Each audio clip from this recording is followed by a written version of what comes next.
Combustion and flame, ये पूरा chapter हमारा कंप्लीट हो चुका है। अगर आपने उस वीडियो को नहीं देखा है तो डिस्क्रिप्शन बॉक्स में लिंक है, आप जाके उस वीडियो को देख सकते हैं।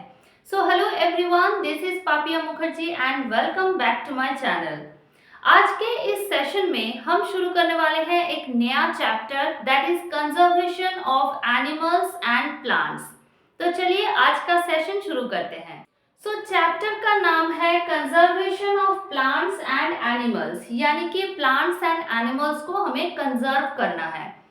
कंजर्व करने का मतलब क्या है? प्रोटेक्ट करना है। प्रोटेक्ट करना है किसे? प्लांट्स एंड एनिमल्स को। किस लिए? फ्यूचर के लिए। फ्यूचर के लिए हमें प्लांट्स एंड एनिमल्स को प्रोटेक्ट करना है, उसे कंजर्व करना है। अब यहाँ पे दो सवाल हमारे मन में आते हैं। First of all, why? क्यों हमें प्रोटेक्ट करना है? प्लांट्स एंड एनिमल्स को हमें फ्यूचर के लिए प्रोटेक्ट क्यों करना है? और अगर हम प्रोटेक्ट नहीं करेंगे तो क्या हो सकता है? और दूसरा क्वेश्चन है हाउ, यानी कि अगर हमें प्रोटेक्ट करना है प्लांट्स एंड एनिमल्स को तो हम कैसे कंजर्व कर सकते हैं उसे। सो इस दो क्वेश्चन के ऊपर हमारा पूरा चैप्टर बेस्ड है।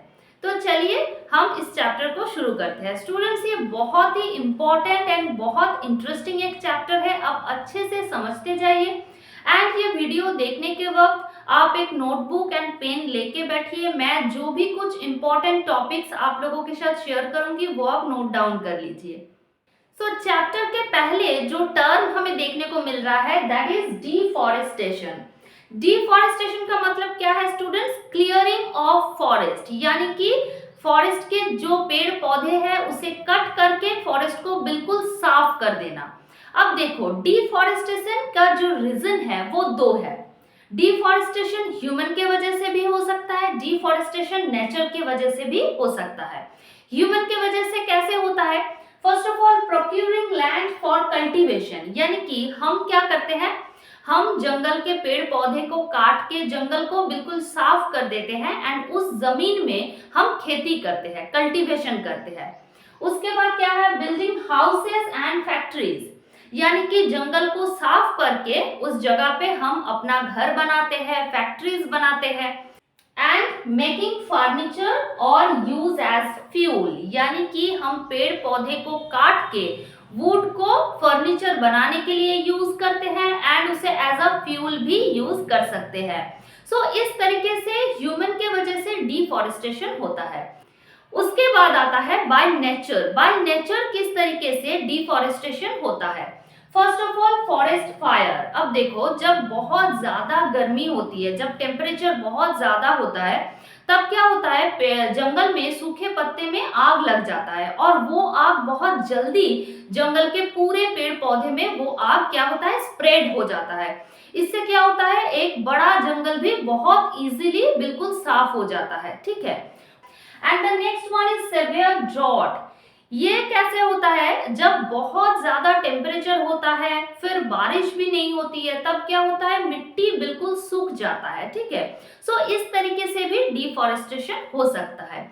ये था डिफॉरेस्टेशन कैसे हो रहा है, ह्यूमन के वजह से एंड नेचर के वजह से। अब देखते हैं कि डिफॉरेस्टेशन का कंसिक्वेंसेस क्या है, मतलब अगर डिफॉरेस्टेशन होता है सो उससे हमें क्या फर्क पड़ेगा, एनवायरमेंट को क्या फर्क पड़ेगा। ठीक है।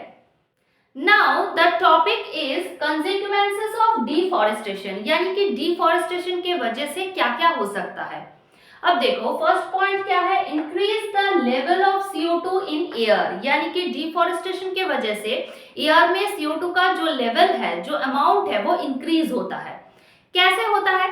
देखो, जो प्लांट्स है वो अपना खाना खुद बना लेता है, ये हमें पता है। उस प्रोसेस को क्या कहते हैं? That is called photosynthesis.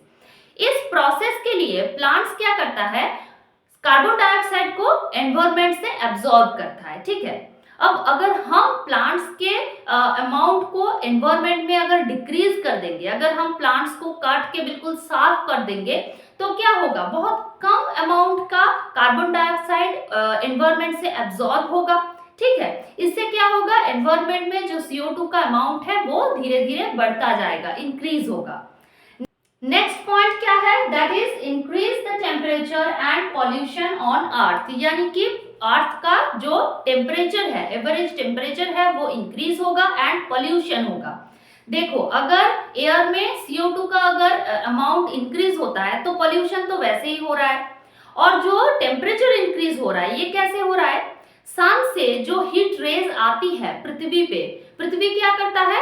अर्थ उसे अपने हिसाब से एब्जॉर्ब करता है और बाकी के जो हीट रेज है उसे वो छोड़ देता है, ठीक है। लेकिन अगर एनवायरमेंट में कार्बन डाइऑक्साइड का अगर अमाउंट इंक्रीज होता है तो कार्बन डाइऑक्साइड उस हीट रेज को वापस जाने नहीं देता है, वो हीट रेज को ट्रैप कर लेता है। इससे क्या होगा? इससे अर्थ का जो एवरेज टेम्परेचर है वो इंक्रीज होगा, जिसे हम क्या कहते हैं? इसे हम कहते हैं ग्लोबल वार्मिंग। नेक्स्ट पॉइंट क्या है? That is reduce rainfall. अब रेनफॉल कैसे रिड्यूस हो रहा है? देखो, जो प्लांट है वो क्या करता है? वो अपना एक्सेस वाटर को एवापोरेट करता है लीव्स के थ्रू, ठीक है।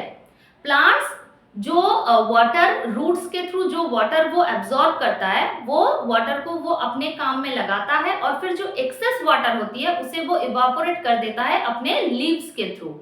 अगर प्लांट्स के अमाउंट डिक्रीज होता जाएगा तो ये जो वाटर इवापोरेट हो रहा है ये भी कम हो जाएगा।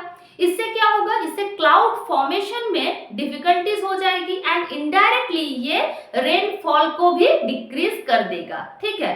सो इस तरीके से रिड्यूस रेनफॉल, यानी कि जो रेनफॉल है वो भी कम हो रहा है। नेक्स्ट क्या है? Decrease ground water level. ये देखो, अगर बारिश कम होगा तो फिर तो ग्राउंड वाटर लेवल ऐसे ही कम हो जाएगा।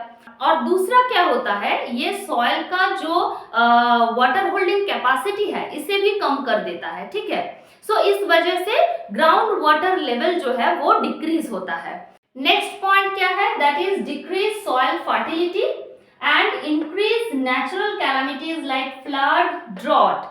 अब देखो, सॉइल फर्टिलिटी के बारे में हमने क्रॉप प्रोडक्शन एंड मैनेजमेंट में पढ़ा था। सॉइल फर्टिलिटी इंक्रीज कैसे होता है? जब प्लांट्स एंड एनिमल्स के डेड बॉडी सॉइल के साथ बिल्कुल मिल जाता है तो उसके बाद सॉइल और ज्यादा फर्टाइल हो जाता है, ठीक है। सो अगर हम प्लांट्स को ही कट कर देंगे एंड प्लांट्स के जो नंबर्स है उसे बिल्कुल डिक्रीज कर देंगे तो फिर सॉइल का फर्टिलिटी भी कम हो जाएगा। एंड इससे क्या होगा? अगर टेम्परेचर ज्यादा हो जाए, बारिश कम हो जाता है तो फिर मिट्टी जो है वो बिल्कुल सूख जाती है, इससे ड्रॉट होता है। अब फ्लड कैसे हो रहा है? यहाँ पे हमें सॉइल इरोशन के बारे में थोड़ा समझना होगा। जैसे मिट्टी प्लांट्स के रूट्स को बिल्कुल पकड़ के रखता है ताकि वो प्लांट्स अच्छे से खड़ा हो पाए, वैसे ही प्लांट्स के रूट्स भी मिट्टी के पार्टिकल को, सॉइल के पार्टिकल को ऐसे पकड़ के रखता है, ठीक है। तो इससे क्या होता है? जो सॉइल का जो टॉप लेयर है, जो फर्टाइल लेयर है, वो सॉइल के ऊपर रहता है। लेकिन अगर वो टॉप लेयर रिमूव हो जाता है तो फिर क्या होगा? फ्लड के वजह से अगर टॉप लेयर रिमूव हो जाता है तो फिर सॉइल का अंदर का जो लेयर है, जो कि बिल्कुल हार्ड एंड रॉकी लेयर है, वो बाहर आ जाता है। इससे क्या होता है? एक फर्टाइल लैंड बिल्कुल डिजर्ट बन जाता है, ठीक है। इस प्रोसेस को हम क्या कहते हैं? इसे हम कहते हैं डिसर्टिफिकेशन, ठीक है। सो ये था हमारा आज का टॉपिक। आई होप आप लोगों को अच्छे से समझ में आ गया है।